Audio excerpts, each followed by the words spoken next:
जितना ज्यादा रिस्क उतना ही ज्यादा रिवॉर्ड भी आएगा। आपको क्या लगता है किसी कंपनी के बिजनेस और सेल्स को डबल बस रातों रात किया जा सकता है? इंट्राडे ट्रेडिंग वाले लोग ज्यादा पैसा कमाते हैं। ऐसा 6 सबसे कॉमन मिथ्स जो रिटेल इन्वेस्टर्स को पहले से पता रहे तो बहुत अच्छा रहेगा उनके लिए।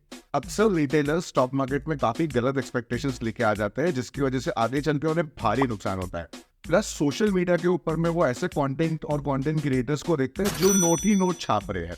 उन्हें ऐसा लगता है कि स्टॉक मार्केट एक ऐसी जगह है जो कुबेर का खजाना है, बस इसमें हाथ डालो, पैसे निकालो और आप अमीर बन जाओगे। इस वीडियो में दोस्तों मैं ऐसी 6 कॉमन मिथ को डिबंक करने वाला हूँ आपके लिए, ताकि इन 6 गलतियों से आप बच जाएं और आपकी स्टॉक मार्केट जर्नी काफी स्मूथ रहे। क्या हाल चाल इन्वेस्टर्स, मेरा नाम है गोरक्ष और मैं हूं एक NISM सर्टिफाइड रिसर्च एनालिस्ट। मैंने अपने प्रोफेशनल करियर में 4 से ज्यादा स्टार्टअप्स को लीड किया है और मेरे इसी नॉलेज को मैं आप लोग तक पहुंचाना चाहता हूँ। सबसे पहली मिथ जिसे मैं एक्सपोज करना चाहूंगा वो है अनरियलिस्टिक स्टॉक मार्केट एक्सपेक्टेशन। लोगों को लगता है कि हर महीने स्टॉक मार्केट में पैसों को डबल किया जा सकता है, या फिर साल दर साल हम अपने वेल्थ को इस स्पीड से कंपाउंड करेंगे कि बस 5 साल में हम स्टॉक मार्केट से रिटायर हो जाएंगे। वेल, ऐसा तो होता नहीं है। इसकी जगह उल्टा लेने की देरी बढ़ जाती है। यहाँ पे स्टॉक मार्केट में प्रॉफिट की जगह लोग 2-2 साल तक के लॉस में ही फंसे रह जाते हैं। ऐसा होता है इसलिए क्योंकि क्विक रिच बनने की स्कीम में ना इन्वेस्टर्स अक्सर जरूरत से ज्यादा रिस्क ले लेते हैं। कभी भी याद रखिए, जरूर आपका कोई ऐसा स्टॉक होगा जो आपके पैसों को बहुत कम ड्यूरेशन में बहुत ज्यादा रिटर्न्स दे दे, लेकिन इसके साथ में रिस्क भी उतना ही बढ़ाता है। कभी भी याद रखिए, रिस्क के बिना रिवॉर्ड नहीं आएगा और जितना ज्यादा रिस्क उतना ही ज्यादा रिवॉर्ड भी आएगा। तो स्टॉक मार्केट में एंट्री लेने के समय पे ज्यादा रिस्क नहीं लेना चाहिए। यही एक सही तरीका होता है अपनी जर्नी को बिगिन करने के लिए। स्टॉक मार्केट में अक्सर बिगिनर्स को लगता है कि हम काफी जल्दी अपने पैसों को डबल कर लेंगे। ऐसा नहीं होता है।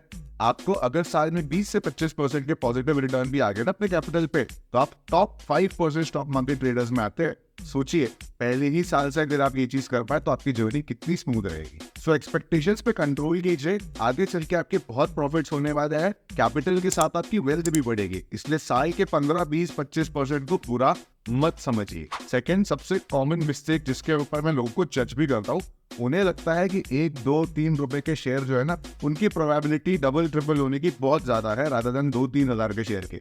उन्हें ये नहीं समझता है कि शेयर का प्राइस एक्चुअली कोई इन्फॉर्मेशन पॉपुलेट नहीं करता है। किसी भी कंपनी का शेयर प्राइस अगर 1 से 2 हो जाता है ना, तो मतलब उसका मार्केट कैपिटलाइजेशन डबल हो चुका है। कंपनी का रेवेन्यू, सेल्स, मार्केट साइज सब डबल होना चाहिए। आपको क्या लगता है किसी कंपनी के बिजनेस और सेल्स को डबल बस रातों रात किया जा सकता है? तो जब कोई आपका शेयर जो 10 रुपए का 20 रुपए होता है ना, वो कंपनी 1000 करोड़ से 2000 करोड़ की हो जाती है। How is this possible over a night? या तो रातों रात कंपनी ने ऐसा बिजनेस मॉडल आइडेंटिफाई कर लिया होगा जहां पे वो पैसों को डबल करने लग जाए, विच इज हाईली अनलाइकली, या तो यहाँ पे पंप एंड डंप का स्कैम शुरू हो रहा है जिसमें आप फंस जाओगे। इसलिए कभी भी याद रखिए, शेयर प्राइस के बेसिस पे ट्रेडिंग नहीं की जाती है। शेयर के वैल्यूएशन को देखना होता है, उसके फंडामेंटल्स को देखना होता है before selecting any stock. Third और एक ऐसा मिथ जो सबसे ज्यादा लोगों को टच करती है वो है न्यूज बेस्ड ट्रेडिंग करना। कभी भी याद रखिए, कोई भी न्यूज अगर फ्री में आपको फीड की जा रही है तो वो आपके लिए फ्री है, लेकिन जिस भी बंदे ने वो न्यूज को आप तक लाया है उसे कुछ तो खर्चा करना पड़ा होगा ना इस न्यूज को आप तक पहुंचाने के लिए। और ये न्यूज आप तक जब पहुंची है तो किसी ना किसी का तो फायदा होगा इसमें। अक्सर बड़े इंस्टीट्यूशंस क्या करते हैं, वो एक बड़ी न्यूज को फ्लोट करते हैं कि एक स्टॉक में या तो उछाल आने वाला है या तो गिरावट आने वाली है। इसी न्यूज के पीछे पीछे रिटेल इन्वेस्टर्स ट्रेडिंग करते हैं और यहीं पे काउंटर पोजीशन लेके बैठता है एक बड़ा स्मार्ट प्लेयर। न्यूज के बेसिस पे स्टॉक मार्केट ट्रेडिंग हमेशा से ही फ्लॉप रही है, वरना जितने भी लोग इन चैनल्स को देख रहे होते हैं वो तो बहुत अमीर हो जाते हैं, राइट? कभी भी किसी स्टॉक में ग्रोथ उसके फाइनेंशियल डिसाइड करेंगे और न्यूज नहीं डिसाइड करेगी। चौथा सबसे कॉमन मिथ जो काफी लोगों को बुरा भी लग सकता है, इंट्राडे ट्रेडिंग वाले लोग ज्यादा पैसा कमाते हैं। ऐसा कुछ नहीं है गाइस। डेटा ने प्रूव किया है कि लॉन्ग टर्म इन्वेस्टर्स ने सबसे ज्यादा स्टॉक मार्केट में पैसा कमाया है जो कैश में होल्ड करके बैठते हैं अपनी पोजीशन को। आप सही समय पे एक अच्छे स्टॉक को ज्यादा से ज्यादा खरीदेंगे ना, और जितना ज्यादा उस बिजनेस को आप होल्ड करेंगे उतना ज्यादा आपके कंपाउंडिंग का चांसेस रहता है। इंट्राडे प्लेयर्स को कंपाउंडिंग का बेनिफिट नहीं मिलता है, उनका पर्सनल टाइम भी काफी ज्यादा जाता है उसमें। प्लस लॉन्ग टर्म इन्वेस्टर्स छोटे मोटे करेक्शन पे लॉसेस नहीं बुक करते। On the other hand intraday players को डेली या तो प्रॉफिट या तो लॉस से डील करना पड़ता है। और डेटा छोड़ो, आप खुद ही देखो, तो आप ऐसे कोई भी इंट्राडे प्लेयर को जानते हो जो इंडिया के टॉप 50 रिचेस्ट पर्सन में आता है? इनफैक्ट ये टॉप 50 लोग बड़े से बड़े कंपनी के इन्वेस्टर्स या तो प्रमोटर्स ही होंगे। इसलिए बिगिनर्स को इंट्राडे ट्रेडिंग से दूर ही रहना चाहिए। स्टार्ट कीजिए अच्छे स्टॉक्स को सही दाम पे खरीदने से और फिर कहीं जाके शॉर्ट टर्म ट्रेडिंग के ऊपर में आप सोचिएगा। पांचवा सबसे कॉमन मिथ है कि स्टॉप लॉस एक बुरी चीज होती है। काफी बिगिनर्स को लगता है कि स्टॉप लॉस मतलब ये एक नुकसान की बात होती है, इसको जितना हो सके उतना अवॉइड करना है। लेकिन रियलिटी तो ये होती है कि ज्यादातर ट्रेडर्स कम से कम 30% अपने ट्रेड्स में स्टॉप लॉस खाते हैं, और स्टॉप लॉस होता है आपकी प्रोटेक्शन के लिए। कैपिटल प्रोटेक्शन से ज्यादा इंपॉर्टेंट कुछ नहीं होता है। ये चीज आप जितना जल्दी समझ जाएंगे उतना आपके लिए बेटर रहेगा। कई लोगों को लगता है कि स्टॉप लॉस को मैन्युअली लगा देंगे या जैसे ही किसी शेयर का प्राइस गिरेगा तब हम अपने हाथ से एग्जिट करेंगे। ये बहुत ही गलत अप्रोच होता है। आपको आइडियली किसी भी शेयर का स्टॉप लॉस और टारगेट का ऑर्डर डाल के रख देना है ताकि आपको ईज ऑफ साइकोलॉजी मिल जाए। मेरे ओपिनियन में तो किसी भी बिगिनर ट्रेडर की जर्नी में कम से कम 10 प्रॉपर स्टॉप लॉस लगने चाहिए। अब इसके लिए 10 के 10 गलत ट्रेड करने की जरूरत नहीं है।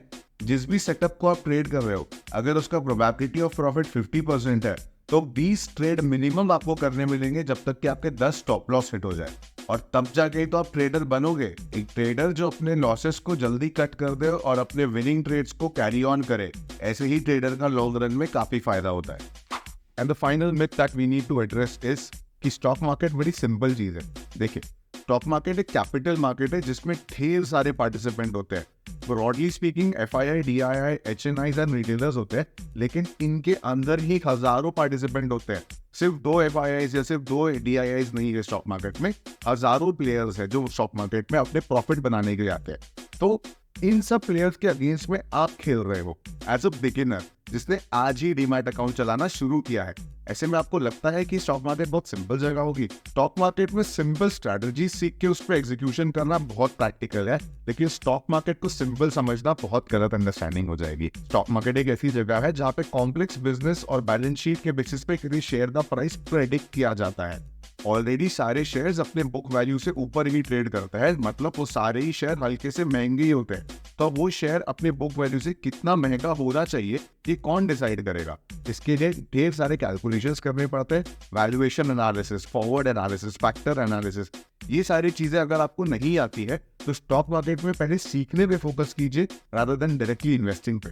स्टॉक मार्केट एक कॉम्प्लिकेटेड या कंफ्यूजिंग जगह नहीं है, लेकिन इसमें बिना सीखे आप कुछ नहीं कर पाएंगे, ये भी याद रखिए। सिर्फ यूट्यूब पे वीडियो देखने से शायद स्टॉक मार्केट जर्नी बहुत स्मूथ नहीं हो जाएगी। इसलिए स्टॉक मार्केट एजुकेशन और एसेट एजुकेशन पे भी अपना समय इन्वेस्ट कीजिए। अल्टीमेटली स्टॉक मार्केट एक ऐसी जगह बन सकती है जहां पे अपने वेल्थ को बहुत तेजी से कंपाउंड करे या अपने वेल्थ को बहुत तेजी से गवा भी दे। किस बकेट में आप फिट होते हो ये तो आप जानोगे। अब क्योंकि आपको 6 के 6 मिथ्स के बारे में आइडिया लग चुका है तो मुझे नहीं लगता है आप ये सारी गलतियां करने वाले हो। अगर आपको ये वीडियो हेल्पफुल लगा है तो दो वीडियो थम्स अप। अगले वीडियो में हम ऐसे स्टॉक को डिस्कस करने वाले हैं जो अपने बिजनेस को और अपने इन्वेस्टर्स की वेल्थ को कंसिस्टेंटली कंपाउंड करता आया है। तो इस चैनल को सब्सक्राइब करना ना भूले। And I will see you in the next one.